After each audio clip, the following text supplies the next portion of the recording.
Hey, and welcome back to the Michael Cohen Show. Well, look, last night's debate was an ass kicking, and everybody's talking about it. All right, what I want to do is I want to take you through it. Knowing Donald Trump better than anybody, there's things that are still being left out. So stay with me on this because I want to show you some clips. All right, the first clip I want to show you is a compilation put together brilliantly, by the way, by MSNBC. All right, of all of the Trump lies. So let's go to that clip, and then you'll get my reaction to that.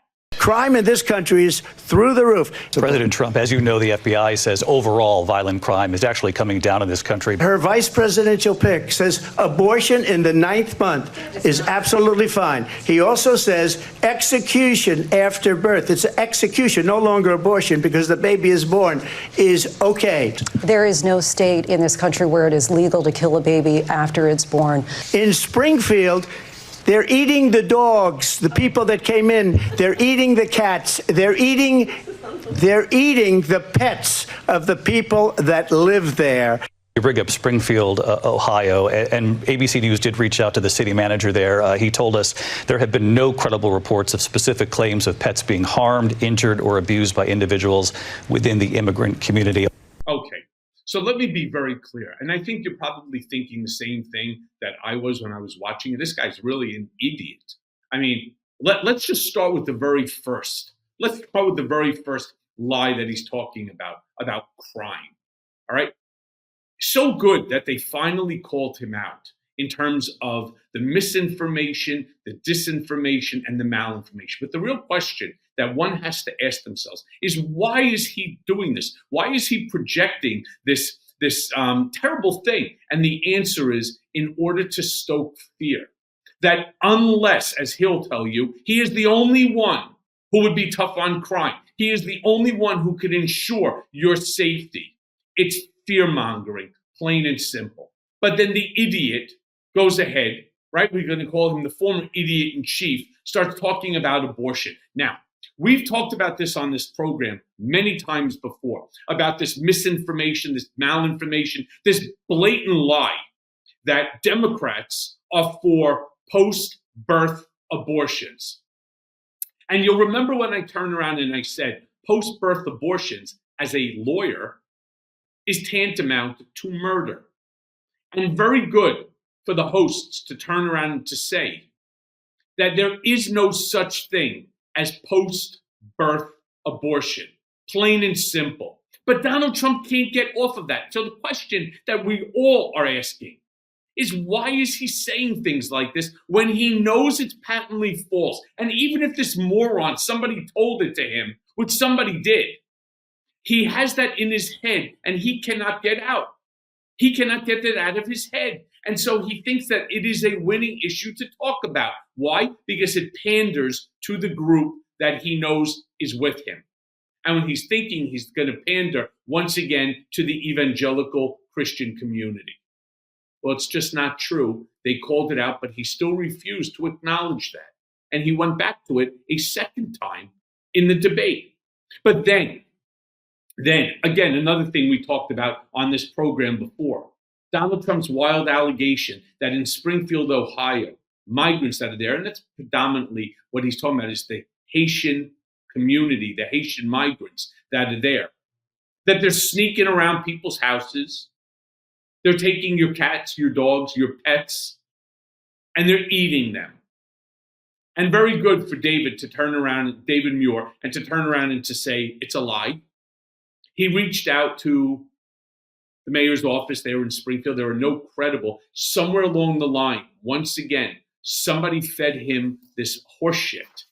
And for whatever the reason is, even though others have told him, and I know this to be true, during the prep debate for the debate, do not bring up the abortion thing, and do not bring this up about the migrants, the Haitians, taking dogs and cats and eating them. It's not a topic that you want to bring up, but he can't help himself because Donald Trump cannot stay on script. So now I want to show you how Trump responded when asked if he has a health care plan. Let's go to that clip. Yes or no, you still do not have a plan. I have concepts of a plan, I'm not president right now. But if we come up with something, I would only change it if we come up with something that's better and less expensive. And there are concepts and options we have to do that. And you'll be hearing about it in the not too distant future. Right. Always, you'll hear about it in the not too distant future. Let me go back and remind you, again, as somebody that's been around this clown for a very long time. You remember when he said, very soon we're going to be releasing documents and information that we found from Hawaii and elsewhere about Barack Obama and his birth certificate, the birtherism claim. You ever see any of those? No. You know why? Because we never sent anybody. There was never anybody there. He doesn't have it. The only thing that he has is what Barack Obama put out, his birth certificate. Donald Trump has no plan. All right? He'll turn around and he'll tell you that he could fix the healthcare issue in 24 hours. Why? Because there's everything. He can do anything and everything in 24 hours. But he has absolutely no plan. In fact, he wanted to destroy the Affordable Care Act when he was president. And not because he doesn't think it's a good plan. He does believe it's a good plan, but because it will always and forever be known as the Obamacare. And he hates Barack Obama with a passion. He hates him. He hates him for making fun of him at the Washington Correspondents' Dinner. He hates the fact that he is black and that he happens to be much, much, much smarter than him. And people actually like Barack Obama. It bothers him to no end. So look, let me then just move on, because I could sit and I could talk about this guy's stupidity last night all night long. But Hannity said earlier, right, in the night, that Trump would not be rattled by Kamala Harris. There's a lot of things Sean Hannity says, let's say, that I disagree with. That happens to be one of them. Let's go to that clip. Do I think that she will be able to rattle him in any way? No, I would argue right now the chance is 0.001%. Do I think he will be respectful? I do. Right. 0.001. Well, at least he left that 0.001% in, because that's exactly what she did. You see, again, he wasn't debating, as she had to remind him, Joe Biden, who's a very different person than Kamala Harris. Kamala wasn't coming in there unprepared, as Donald was. She came in there knowing the facts. In fact, she came in so prepared and kicked the shit out of him during this debate that Trump himself went to the spin room to declare himself the victor. I won by everybody saying that I won. No, you asshole. Only the sycophants that are around you think that you won. The rest of us think you look like a fucking buffoon. An absolute and complete buffoon, from your stance on abortion to your discussions regarding healthcare to the eating of dogs and cats and so on, and your ongoing continuous lies. We looked at you not as the winner of anything, the winner of the Fool Award, but you lost this debate hands down. Now, it's funny because when Trump, who lied his way through the Biden debate, clearly was better than Joe Biden, despite the fact, again, that everything that he said was a lie, how come we can all acknowledge that Joe Biden did horribly and that Donald Trump actually won that debate? How come everybody can say it, but they can't? Because Donald Trump in his own mind can never be perceived as a loser. All right. In fact, it's exactly what he is. But here, let me give you an example of how rattled Donald Trump actually was. Play that clip. President Trump, your Well, first of all, I wasn't given $400 million. I wish I was. My father was a Brooklyn builder, Brooklyn, Queens, and a great father, and I learned a lot from him. But I was given a fraction of that, a tiny fraction, and I built it into many, many billions of dollars, many, many billions. And when people see it, they are even surprised. So, yeah, we're so surprised with the statement of financial condition that, in fact, he was found guilty of civil fraud, using those same statements of financial condition, or what some people refer to as a personal financial statement. In fact, he took a shit ton of money from his daddy. This is a line that he's been using forever and ever and ever, because, of course, if daddy gives you money and you make money, he made money off daddy's back. And he, for whatever the reason might be, refuses to acknowledge. He'll actually tell people that the only amount of money that his father gave him is $1 million.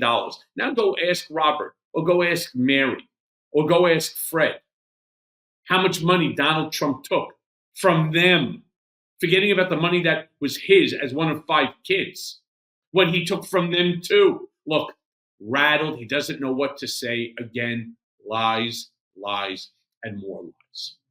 All right, finally, here's Trump after the debate quoting polls. This, again, goes to show you just how Kamala Harris rattled his cage. Play the clip. Why wouldn't you look at her? The polls are indicating that we got 90%, 60%, 72%, 71%, and 89%. Where are you getting these numbers from? Very good. But beyond the polls, I felt very good. I had a good time doing it. I hate to speak about our... Right. Did you notice? Like I once had with CNN, with Brianna Keeler says who? What polls? He doesn't have the polls. All right. I mean, the fact that OAN or Newsmax turns around and says 92% thought that Donald Trump is the best, is the greatest, no matter what it is. Remember, Newsmax is a far right-wing news outlet. The fact that even 8% turn around and said that Kamala Harris is better as a candidate is shocking to me, because each and every one of these people are diehard MAGAs. So look, what do we know? All right, we know that Kamala Harris, she didn't just win. This alpha female beat the living shit out of a guy who has nothing but an inflated ego of himself. A guy who believes that he could do anything and everything. A guy who 100%, and I'm saying this, 100%, if God forbid this guy wins the election, we will never recognize the United States of America from our past. Nobody will. And that's a danger to the future of this country, to our children and future generations to come. It's why I will turn around and I will end this as I do all. Make sure that you're out there, you vote. Make sure you vote Harris Walz 2024. And also, if you like these episodes, do me a favor, hit the like button and hit subscribe. Hey everyone. First of all, thanks for watching. I mean, we're going to be posting daily episodes with reactions and talking about politics. We'll be talking about everything, in fact. So please like and subscribe. Join us on this journey.